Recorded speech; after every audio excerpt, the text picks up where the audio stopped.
जरा सोचिए एक ऐसे लड़के के बारे में जो हर तरफ से निराशा में घिरा हुआ था। स्कूल में ग्रेड्स खराब, घर में तनाव का माहौल और मन में बस एक ही सवाल कि क्या उसकी जिंदगी का कोई मकसद भी है। वो हर दिन बस इसी बोझ के साथ जी रहा था। लेकिन फिर एक दिन लाइब्रेरी में कुछ ऐसा हुआ जिसने सब कुछ बदल दिया।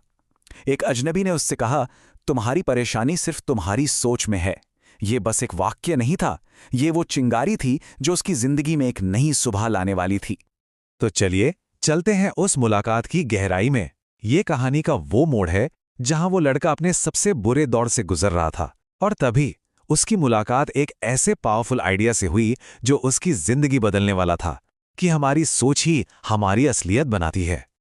उस अजनबी ने उसे एक किताब दी और उसमें उसने न्यूरोप्लास्टिसिटी के बारे में पढ़ा। ये एक साइंटिफिक कॉन्सेप्ट है जो कहता है कि हमारा दिमाग फिक्स नहीं है।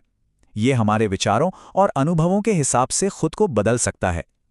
ये पढ़कर उसे पहली बार उम्मीद की एक किरण दिखाई दी कि बदलाव सिर्फ एक ख्याल नहीं बल्कि साइंस भी इसकी गवाही देता है।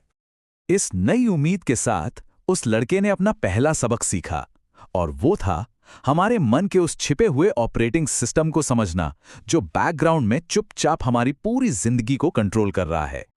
उस लड़के ने उस बुद्धिमान व्यक्ति से एक सवाल पूछा, चेतन और अवचेतन मन में आखिर अंतर क्या है? ये एक ऐसा सवाल है जो हम में से हर उस इंसान के लिए जरूरी है जो अपनी जिंदगी में सच में कोई बड़ा बदलाव लाना चाहता है। इसको ना एक आसान उदाहरण से समझते हैं। हमारा चेतन मन मतलब कॉन्शियस माइंड एक जहाज के कप्तान की तरह है जो फैसले लेता है, लेकिन हमारा अवचेतन मन सबकॉन्शियस माइंड वो ऑटोमेटिक क्रू है जो जहाज के इंजन को चलाता है। लड़के को यह समझ आया कि भले ही वो कप्तान बनकर जहाज चलाना चाहता था, लेकिन उसके अंदर बैठे पुराने विश्वास इंजन को ही गलत दिशा में ले जा रहे थे। असल में हमारा अवचेतन मन एक फिल्टर की तरह काम करता है। लड़के को हर चीज में सिर्फ निराशा इसलिए दिखती थी क्योंकि उसके मन का फिल्टर ही नेगेटिव सेट हो चुका था। वो दुनिया में सिर्फ वही देख पा रहा था जो वो पहले से ही सच मानता था। तो सवाल ये उठता है कि इस अंदरूनी प्रोग्रामिंग को बदला कैसे जाए। उस अजनबी ने लड़के को 3 बहुत ही प्रैक्टिकल तरीके बताए। पहला, एफर्मेशंस, यानी सकारात्मक बातें दोहराना ताकि दिमाग में नए विश्वास बन सकें। दूसरा, विजुअलाइजेशन, यानी अपने लक्ष्यों को हासिल करते हुए मन में देखना ताकि दिमाग को सफलता की आदत हो। और तीसरा, ध्यान, जो बाहरी शोर को शांत करके हमें अपने अवचेतन मन से जुड़ने में मदद करता है। लेकिन एक बात बहुत जरूरी थी, दिमाग को दोबारा प्रोग्राम करना कोई जादू की छड़ी घुमाने जैसा नहीं है। ये एक मैराथन की तरह है जिसमें हर दिन थोड़ा थोड़ा दौड़ना पड़ता है। इसके लिए धैर्य और लगातार कोशिश की जरूरत होती है। चलिए अब कहानी के अगले पड़ाव पर चलते हैं, जहां लड़के ने यह सीखा कि कैसे हमारी अंदर की दुनिया हमारी बाहर की दुनिया को अपनी ओर खींचती है। ये लॉ ऑफ अट्रैक्शन का कोर आइडिया है जिसे वाइब्रेशनल अलाइनमेंट कहते हैं। इसे ऐसे समझिए कि हम सब एक रेडियो की तरह हैं। अगर हमें खुशी का गाना सुनना है तो फ्रीक्वेंसी भी तो वही लगानी पड़ेगी, है ना? हमारे विचार भी ठीक ऐसे ही सिग्नल भेजते हैं और दुनिया हमें वही लौटाती है जो हम भेजते हैं। तो ये कैसे पता चले कि हम सही फ्रीक्वेंसी पर हैं? इसका जवाब है हमारी भावनाएं। हमारी फीलिंग्स एक कंपास की तरह हैं। अगर अच्छा महसूस हो रहा है मतलब सब सही दिशा में है, लेकिन अगर बुरा महसूस हो रहा है तो ये एक सिग्नल है कि अपने विचारों की दिशा बदलने का वक्त आ गया है।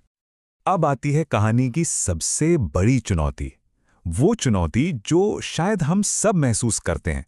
उन पुराने नेगेटिव विचारों का क्या किया जाए जो बार बार मन में वापस आ जाते हैं।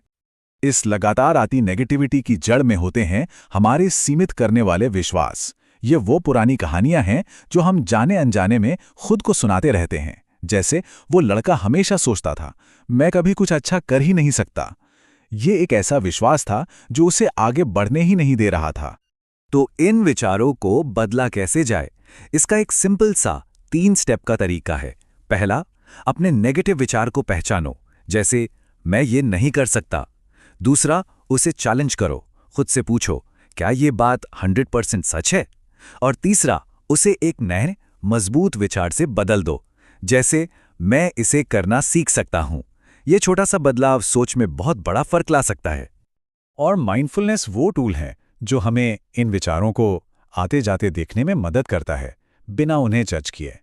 ये अपने ही विचारों का एक शांत दर्शक बनने जैसा है, ताकि वो हम पे हावी ना हो सकें।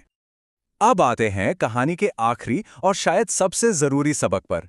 लड़के ने अपनी सोच तो बदल ली थी, लेकिन फिर भी वो काफी थका थका महसूस करता था। तब उसने सीखा कि मन और शरीर का कितना गहरा रिश्ता है। सबसे जरूरी बात यह है कि हमारा मन और शरीर ये दो अलग अलग चीजें नहीं हैं। ये एक ही सिस्टम के दो हिस्से हैं। जो हमारे दिमाग में चलता है उसका सीधा असर हमारे शरीर पर पड़ता है। देखिए, इसका साइंस बहुत सीधा है। जब हम नेगेटिव सोचते हैं तो हमारे शरीर में कॉर्टिसोल जैसे स्ट्रेस हार्मोन्स बढ़ जाते हैं, जो हमें बीमार और थका हुआ महसूस कराते हैं। वहीं दूसरी तरफ जब हम पॉजिटिव होते हैं तो हमारा इम्यून सिस्टम मजबूत होता है और हम एनर्जी से भरे रहते हैं। तो एक पूरी तरह से स्वस्थ मन और शरीर के लिए क्या करना चाहिए? सिर्फ रेगुलर एक्सरसाइज और अच्छी नींद ही काफ़ी नहीं है। हमें अपनी मानसिक सेहत का भी उतना ही ध्यान रखना होगा, जैसे हर दिन आभार व्यक्त करना, गहरी सांस लेना और पॉजिटिव सोचना। ये दोनों मिलकर ही हमें पूरी तरह से स्वस्थ बनाते हैं। और यही आखिरी और सबसे पावरफुल सबक है कि पॉजिटिविटी और ग्रैटिट्यूड सिर्फ मन के लिए नहीं, बल्कि हमारे शरीर के लिए भी दवा की तरह काम करते हैं। सच्चा स्वास्थ्य तभी मिलता है जब मन और शरीर दोनों एक साथ स्वस्थ हों। तो आज अपनी जिंदगी में कौन सा एक विचार है जिसे बदलने का चुनाव किया जाए? हमेशा याद रखिए, एक बहुत बड़ा बदलाव भी हमेशा एक छोटे से विचार से ही शुरू होता है।